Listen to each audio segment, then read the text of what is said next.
மாச்சூரி கண்ணப்பன் நேற்று தான் அந்த படம் பார்த்தோம். வேலை வெட்டி இல்லாத ஒரு கதாநாயகன். அவர் வேலை தேடுறதே ஒரு வேலையாக வச்சுருக்காப்புல. அவர் வேலைக்கு கிளம்பும் போது வீட்டில் கரண்ட் இருக்காது, அதனால் மோட்டார் போட முடியாது, தண்ணி வராது. சரி தண்ணி வரலையே, எப்படியாவது குடிச்சிட்டு தானே வேலைக்கு போனோம், குடிக்காமல் போனால் கப்படிக்குமே அப்படின்னு சொல்லிட்டு பக்கத்தில் இருக்கிற அவர் வீட்டு தோட்டத்தில் ஒரு கிணறு இருக்கும். அந்த கிணத்துல போய் அது ரொம்ப நாளாக பால் அடைச்ச கிணறு, அதை திறந்து தண்ணி எடுத்து குடிச்சிட்டு போகணும்னு சொல்லி தண்ணி 2 பக்கெட்டு மோப்பார். மோக்கும்போது அந்த பக்கெட்டில் இருந்து ஒரு பெரிய ஒரு அதிசயமான ஒரு பொருள் ஒன்று மாட்டி வரும். விசித்திரமாக இருக்கும். அதாவது சூனியக்காரி வச்ச பொம்மை. அந்த பொம்மை எடுத்துருவாப்புல. எடுத்துட்டு வந்துட்டு அதை பார்க்கும்போது பாப்பாரோட கோழி ரெக்கையெல்லாம் நிறையா இருக்கும். ஒரு ரெக்கையை பிச்சு போட்டுருவார். பிச்சுட்டு என்ன கருமா சொல்லி திரும்ப உள்ளே போட்டுருவார், கிணத்துக்குள்ளேயே.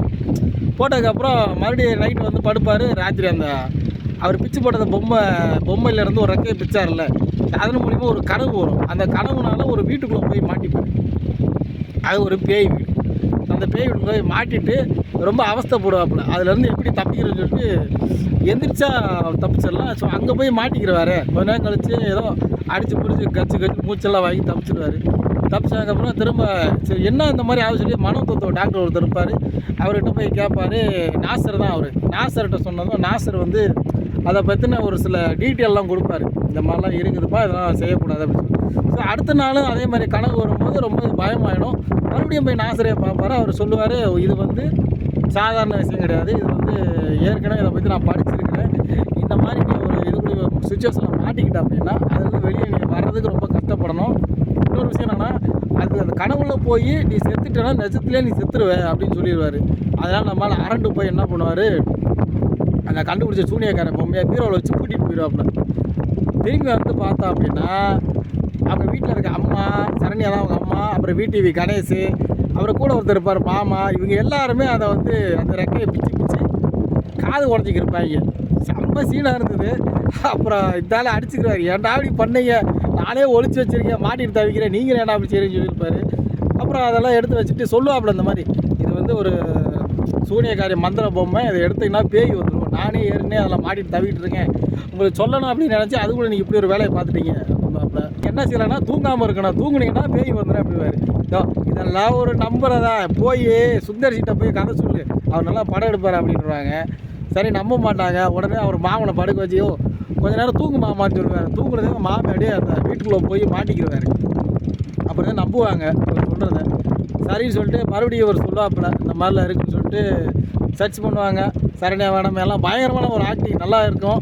அப்புறம் பார்த்தீங்கன்னா அந்த சீன்லேருந்து யாருமே தூங்க மாட்டாங்க ஒரு 3 நாளைக்கு. அதுதான் படத்தினுடைய ஹைலைட். கதையாக தான் தூங்கக்கூடாது. தூங்குனா திரும்ப அந்த கனவு வீட்டுக்குள்ளே போய் மாட்டிக்கிறவங்க, மாட்டிக்கிட்டு பேய் வீடு, அங்கேருந்து எப்படி வெளியே தப்பிச்சு வருது அப்படின்னு சொல்லுவாங்க. ஸோ இந்த பேய் எப்படி அந்த வீட்டில் எப்படி மாட்டுறாங்க அப்படின்னா, இவர் குடியிருக்க வீட்டில் வந்து இதுக்கு முன்னாடி பிரிட்டிஷ் அரசாங்க ஆங்கிலேயர்கள் குடியிருந்திருப்பாங்க. அங்கே இருக்கும்போது அந்த ராணி மேலே ஒரு காதல் வந்துடும் ஒருத்தருக்கு. ஸோ அங்கே இருந்த கமாண்டோவுக்கு ஒரு காதல் வந்துடும். ஸோ இவங்க 2 பேருக்குள்ளே அந்த பொண்ணை யார் அடைகிறதுன்னு சொல்லி பிரச்சனை இருக்கும்போது பிடிக்காத வில்லன் என்ன பண்ணுவான், அந்த பொண்ணை வந்து என்னை வந்து ரொம்ப விரும்பணும் அப்படி சொன்னதுனால ஒரு மந்திரவாதியை கூட்டு வந்து மந்திரம் பண்ணுவாப்புல. ஸோ அந்த மந்திரவாதி பண்ணுற வேலைனால தான் இவ்வளோ பிரச்சனை ஆகிடும். அது வந்து சக்ஸஸ் ஆகாது. அதனால் அந்த மந்திரவாதிக்கே கடைசியில் பிரச்சனை கொடுத்துருவாங்க. அந்த அவன் என்ன பண்ணுவான்னா, சரி இவங்க எல்லா பேரையும் முடிச்சு கட்டிடுவான் அப்படின்னு சொல்லிட்டு இவங்க எல்லாத்தையும் அந்த ஒரு ரவுண்டாக ஒரு சூனிய பொம்மை மாதிரி செஞ்சு அந்த பொம்மையில் வந்து எல்லாரையும் ஒரு மந்திரம் போட்டு கிணத்துல தூக்கி போட்டுருவா. அதன் மூலிமா வர்ற விளைவுகள் தான் இது.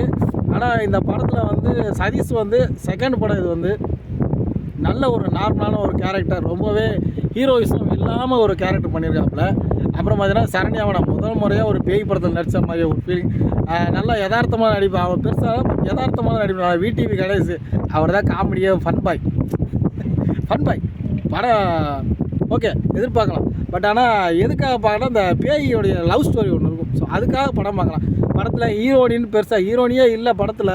அப்புறம் பாட்டு இல்லை, ஒரே ஒரு பாட்டு வரும். அந்த பாட்டு கூட எதுக்கு வருதா, இவங்க தூங்காமல் இருக்கணும் அப்படிங்கிறா ஒரு பாட்டு வச்சுருப்பாங்க. அது பெரிய லெவலில் சொல்கிற நமக்கு போர் இல்லை, ஒரு டிஃப்ரெண்ட் காமெடியாக இருக்கும் அந்த பாட்டு கூட கேட்குறதுக்கு. அந்த மாதிரி இருக்குது. இதே மாதிரி சதீஷ் வந்து ஹீரோயிசம் இல்லாத ஒரு படங்கள் நல்லா பண்ணியிருக்காரு. ஓரளவுக்கு படத்தில் இருக்க காமெடியோட தேட்டருக்குள்ளே பண்ணுற காமெடி பயங்கரமாக இருக்கும். வருதா வரப்போகுது வந்துருச்சு அந்த பேய் வர்றதுக்கு அவ்வளோ ஃபன் பண்ணுறாங்க. அது ரொம்ப நல்லா. ஆக்சுவலாக நம்ம தமிழ் இண்டஸ்ட்ரியில் தான் பேயினாலே பயமெல்லாம் விட்டு போச்சு. ஒரு காலத்தில் பேய் படம்னாலே மிரண்டுட்டு போய் பார்ப்போம். துண்ணூறு வச்சுக்கிறது என்ன, எலுமிச்சம்பழம் வச்சுக்கிறது அப்படிலாம் இருந்தது. இப்போ வர்ற பேய் படங்கள்லாம் பேயை பார்த்து சிரிக்காது, ஏய் வரப்போகுது பயமுறுத்த போகுது அப்படி. இதுக்கெல்லாம் காரணம் யாராவது சந்தானம் பார்த்த வேலை தான். ஏன்னா அவர் தான் இந்த பேயை வச்சு முதல் முறையாக ஃபன் பண்ணார். ஸோ அதே மாதிரி தான் இப்போ வர்ற படங்கள்லாம் பேய்னாலே மரியாதை இல்லை, நம்மள்கிட்ட மரியாதை இல்லாமல் போயிடுச்சு. பெரிய லெவலில் சொல்ல முடியாது. இப்போ டிடி ரிட்டர்ன்ஸ் வந்துச்சு, அதே மாதிரி இதுலேயும் ஒரு கீ இருக்கும், அந்த கீயை தேடி தான் உள்ளே போயிருப்பார். ஃபஸ்ட் ஹாப்பில் கொஞ்சம் நேரம் அப்படியே கொஞ்சம் பேசிக்கிட்டே ட்ராவல் ஆகணும், ஏன்னா அந்த கதையை சொல்லணும்ல, அதுக்காக இருக்கும். செகண்ட் ஹாப்லாம் நல்லா சும்மா தரமாக உட்கார வச்சுருப்பாங்க. ஏன்னா நாசர் தான் ஹைலைட் செகண்ட் ஹாப்பில். அவர் தான் சொல்லுவார், நீ யாரும் தூங்காதேன்னு சொல்லுவார். கடைசியில் அவர் போய் தூங்கிடுவார் 2 நாளைக்கு. அது ஒரு காமெடி. ஸோ அந்த மாதிரி படத்தில் அடுத்தடுத்து ஒரு ட்விஸ்ட் இருக்கும். குழந்தைங்களாம் சிரிச்சுக்கிட்டு தான் வந்தாங்க, எவனுமே பயப்படலை. இந்த பேய் அதாவது பேய்க்குண்டான மரியாதையே கொஞ்சம் கூட இல்லாத ஒரு படம் தான் காஞ்சூரியன் கண்ணப்பன். செம்மப்பன். Okay, thank you.